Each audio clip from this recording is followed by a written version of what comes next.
The generation everyone calls lazy actually logs more total working hours than the one calling them lazy.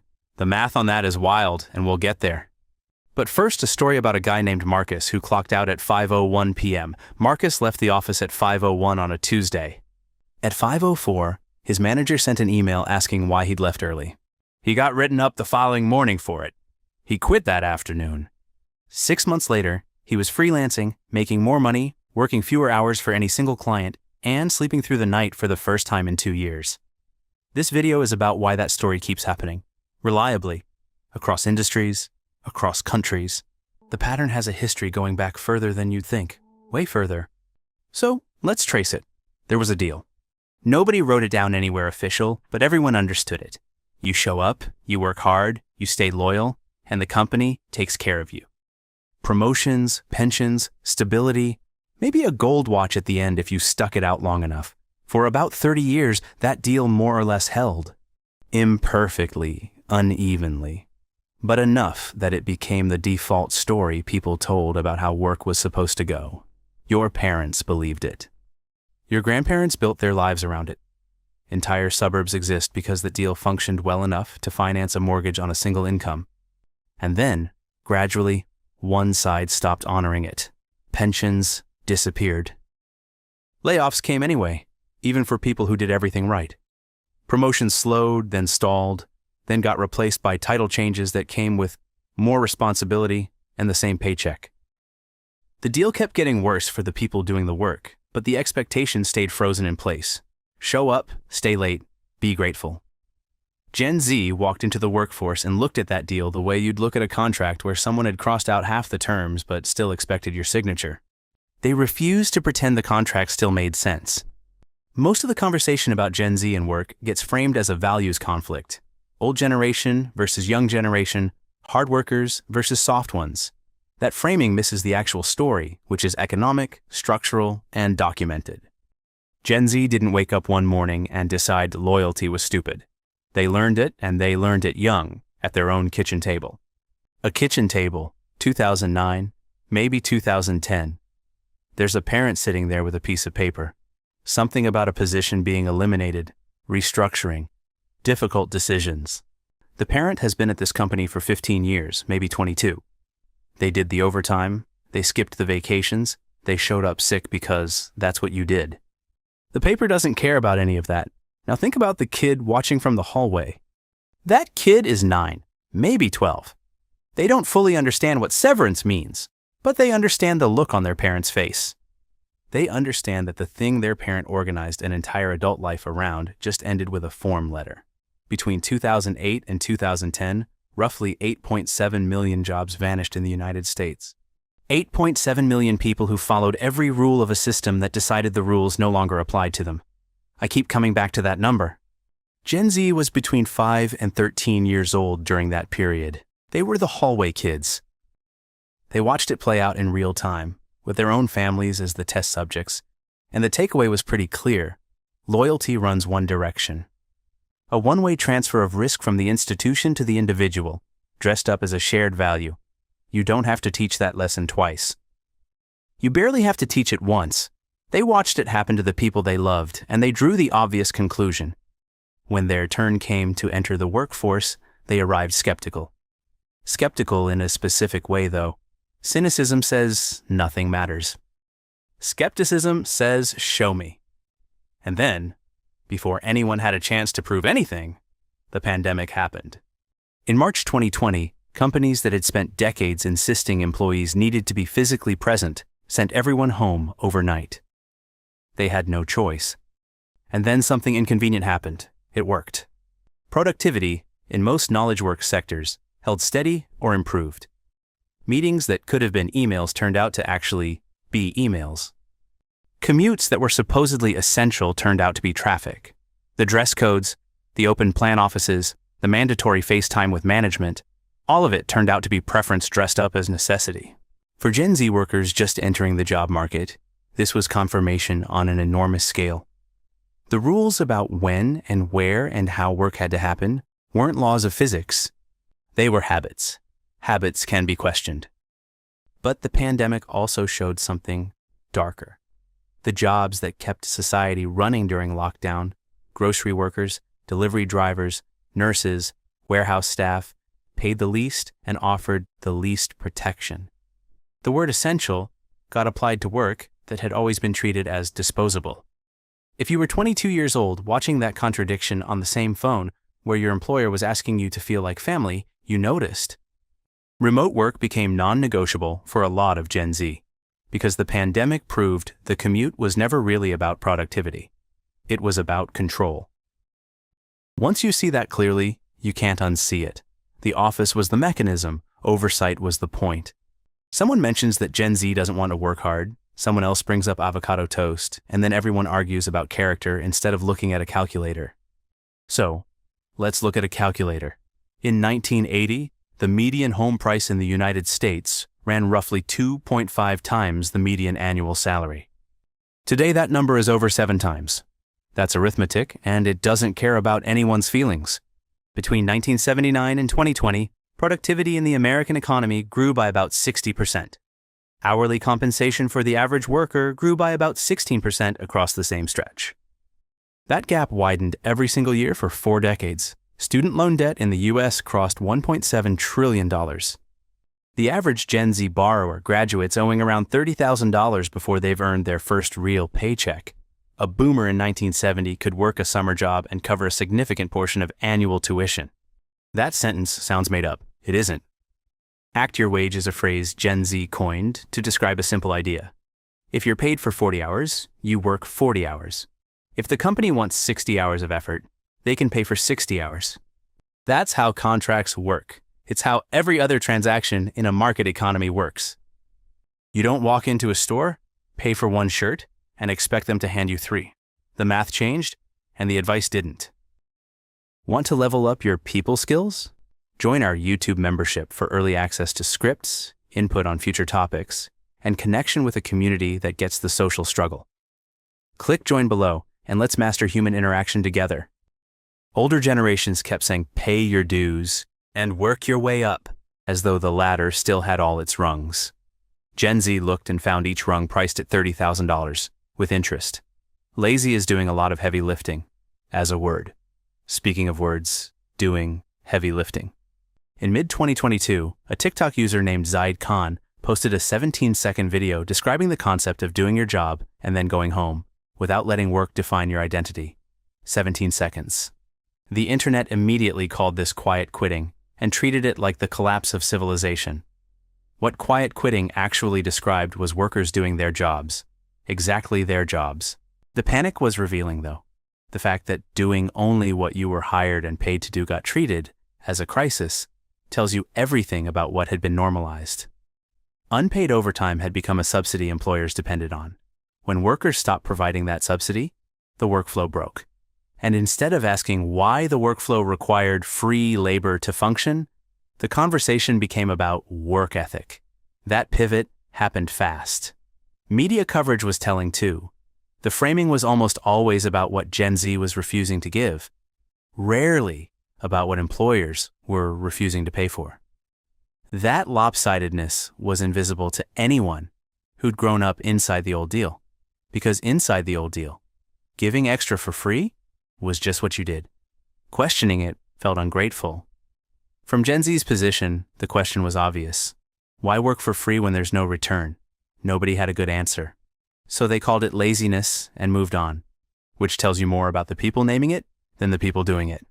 So if Gen Z is putting a boundary around their 9-to-5 effort, a fair question is where the extra energy goes. The answer is everywhere. A 2023 Deloitte survey found that nearly 46% of Gen Z workers hold some form of secondary income source. Nearly half are running parallel economic lives alongside their primary job. Content creation, freelance contracts, Etsy shops, the occasional DoorDash shift when rent looms. From the outside, it looks scattered. From the inside, it's portfolio thinking. If no single employer can be trusted to provide long-term security, and the evidence from 2008 and every mass layoff since confirms they can't, then the smart move is to never depend on a single employer. Not emotionally, not financially. 3 income streams where none is large enough to wreck you if it disappears beats 1 income stream that funds your entire life and can vanish with a form letter. You've probably seen the story. Dev leaves big tech in 2022, moves somewhere quiet, works 4 days. He combined 3 freelance contracts, structured his own schedule, and, within a year, was earning more than his tech salary. His LinkedIn post about it went mildly viral, mostly because thousands of people in the comments said they'd done the same thing, or wanted to. The side hustle generation is hustling out of something that looks a lot more like risk management than desperation. Boomers had pensions, Gen Z has diversification, different instruments, same goal. Don't let one entity control whether you eat. And that brings us to boundaries, which have become a whole category of internet argument. There's a specific type of story that goes viral every few months. A Gen Z employee sends an email to their manager explaining they won't be available after 6 p.m., or declines a meeting outside working hours, or negotiates a flexible schedule during their first week. The manager, usually someone older, reacts with disbelief. The email gets screenshotted, and the internet fights about it for 3 days. What's usually missing from those stories is context. That Gen Z employee is doing something every contractor, consultant, and freelancer has done forever. Defining scope. In any business relationship outside traditional employment, spelling out what you will and won't do, for what price, on what timeline, is called negotiation. A professional skill taught in business schools. It only gets coded as entitlement when the person doing it is 24 and salaried. Now, the ghosting thing. Gen Z has been criticized heavily for ghosting employers, walking away from jobs or interviews or offers without formal notice. Sure, that criticism is fair on its own because ghosting is rude, but context matters. Companies have been ghosting candidates for decades. They call it, "We've decided to move in a different direction." They call it, "never responding after the 3rd round of interviews."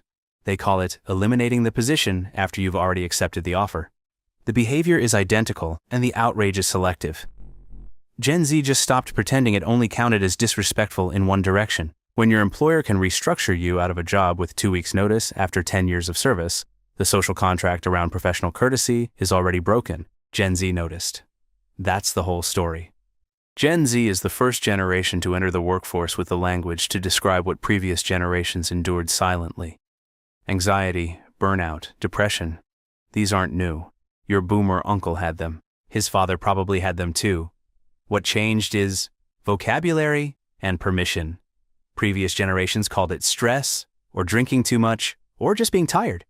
They powered through it because the culture said powering through was the only option. Some of them powered through it into heart attacks at 57. A 2023 American Psychological Association survey found that Gen Z reports their mental health as fair or poor at significantly higher rates than any other generation. They're also significantly more likely to have sought professional help. Both things are true at the same time. More honest in their reporting, more willing to do something about it. That's the whole picture.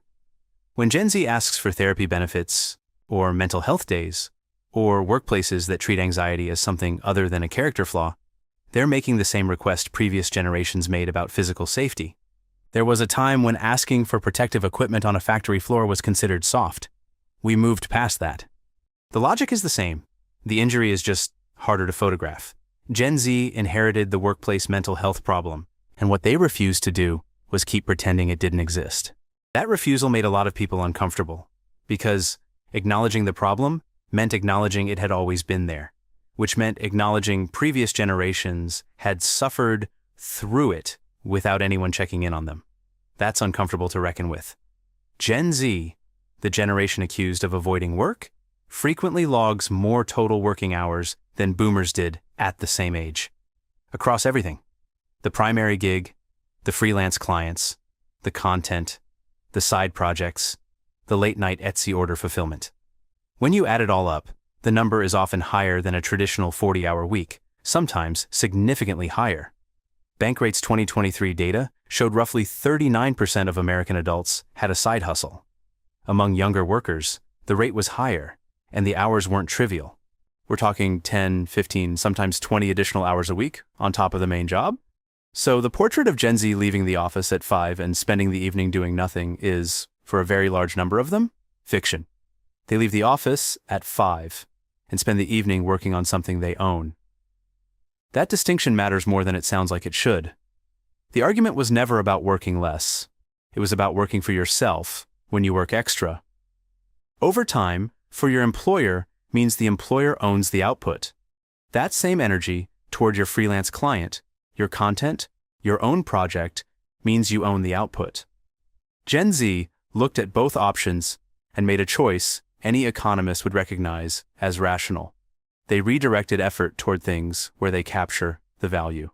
You could make the case that it's capitalism applied at the individual level, which is kind of ironic, given who's criticizing them for it. The laziness narrative falls apart once you look at total hours instead of just employer hours. There's a common dismissal of Gen Z that goes something like this. They want purpose, they want meaning, they want to feel good about their work. The dismissal treats those desires as childish, something you outgrow once the real world teaches you that work is work, and you're lucky to have it. Think about what happens, though, when employer loyalty no longer guarantees job security. If the company can lay you off regardless of your performance, your tenure, or how many weekends you sacrificed, then loyalty as a strategy has a 0% return, a losing investment by any measure. When a traditional investment stops performing, any rational person reallocates. Gen Z reallocated loyalty into purpose. If the job can disappear tomorrow no matter what you do, you might as well spend today doing something connected to what you actually care about. The security was always shaky anyway, meaning at least has the advantage of being real while you have it. A boomer's career was a sequence of institutional affiliations. You were the person who worked at GE or Ford or the school district for 30 years. Your identity was partially stored inside the institution. When the institution let you go, part of your professional identity went with it. Gen Z builds portable identities. The LinkedIn presence, the portfolio, the professional reputation that exists independent of any single employer. Building a personal brand sounds like something you'd mock, but it means that when the company eliminates your position, you still exist professionally, which is more than the company's loyalty ever guaranteed. That's worth something. Boomers built real things. Economically, yes, but also discipline, craft, the ability to show up every day for years and get genuinely, deeply good at something through sheer sustained attention. That ability matters in every era, including this one, and I think Gen Z would mostly agree. The boomer machinist, who spent 25 years mastering a trade, knew something about patience and cumulative skill that a 3-month online course can't replicate. The boomer teacher, who stayed in the same school for 2 decades, built institutional knowledge and community relationships that a rotating cast of 2-year hires simply can't build. These things are real. What Gen Z rejected was the wrapper.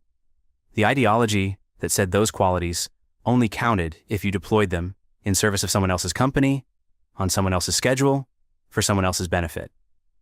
Craft stayed. The old contract left. You can see boomer-level discipline in the Gen Z creator who posts consistently for 3 years before gaining traction. You can see it in the freelancer maintaining 6 client relationships simultaneously without dropping quality. You can see it in the trades worker who chose an apprenticeship over a degree and built mastery the old-fashioned way, slowly and carefully. The values survived the transition. What didn't survive was the assumption that those values belonged to the employer by default. Gen Z kept the discipline and applied it on their own terms.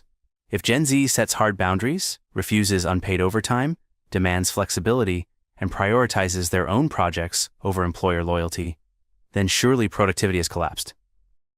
That would be the logical consequence of the laziness narrative. Less effort in, less output out. Except the data says something else. The UK's 2022 4-day Workweek trial involved 61 companies and roughly 2,900 workers over 6 months. Revenue across participating companies held essentially flat. Turnover dropped, sick days dropped, employee satisfaction went up substantially. 92% of the companies chose to continue the 4-day policy after the trial ended. They weren't being generous? It worked. Similar trials in Iceland, which ran from 2015 to 2019, covering over 2,500 workers, found the same pattern. productivity maintained or improved, worker well-being improved significantly. The Icelandic government called it an overwhelming success. When workers stop performing busyness, staying late to be seen, attending meetings that exist to justify someone's calendar, generating face time rather than output, they get more done with the hours they actually work. Removing the performance of work often improves the work itself. Results-only work environments, where employees are evaluated on output rather than hours, show consistently lower turnover and comparable or better productivity. The relationship between hours logged and value produced was never as linear as the grind-set mythology assumed. A focused 4-hour stretch often produces more than 8 hours of interrupted, meeting-fragmented desk time. Anyone who's experienced both knows this already. Gen Z's instinct that boundaries and efficiency go together turns out to be backed by the evidence. They're accidentally improving things, in a lot of cases, which is kind of funny given the laziness framing. And there's a connection here that ties a lot of this together. Financial independence. Retire early. The FIRE movement sounds like something Gen Z invented on a subreddit. The foundational text was written in 1992 by Vicki and Joe Dominguez, boomers. The book is called Your Money or Your Life, and its core argument is that trading your life energy for money you don't need in a job that doesn't fulfill you is a bad deal. Ring a bell? After 2020, early retirement searches spiked across every demographic among 55-year-olds, among 60-year-olds who watched their colleagues burn out, who survived the layoffs but noticed that surviving didn't feel much like winning, who finally did the math on whether the deal had been worth it and didn't love the answer. Boomers are quietly quitting too. They just call it reassessing priorities, because quiet quitting sounds like something their grandkids do. The behavior, reducing commitment to work that no longer serves them, redirecting energy toward things that matter, refusing to sacrifice health for a company that would replace them in 2 weeks, is identical across generations. What looked like a generational conflict was always something else, a delayed consensus. Both generations, arriving from different directions and different decades of evidence, reached the same conclusion. The deal was badly designed. It asked workers to trade their best years and their health and their presence in their own lives for a promise that was never binding. Both sides figured that out, slowly and unevenly. Gen Z just said it out loud first. Loudly enough that some of the people who built the structure started to hear it, and some of them quietly, in their own way, started agreeing. The generational argument over work might be winding down the way a lot of long arguments do. Both sides tired, quietly admitting the whole thing was badly designed, wondering what comes next. Which honestly might be the most useful realization to come out of any of this. Learn something new? Hit that like button, share it with others, tap subscribe, and stick around for more. Got thoughts? I'd love to hear them in the comments.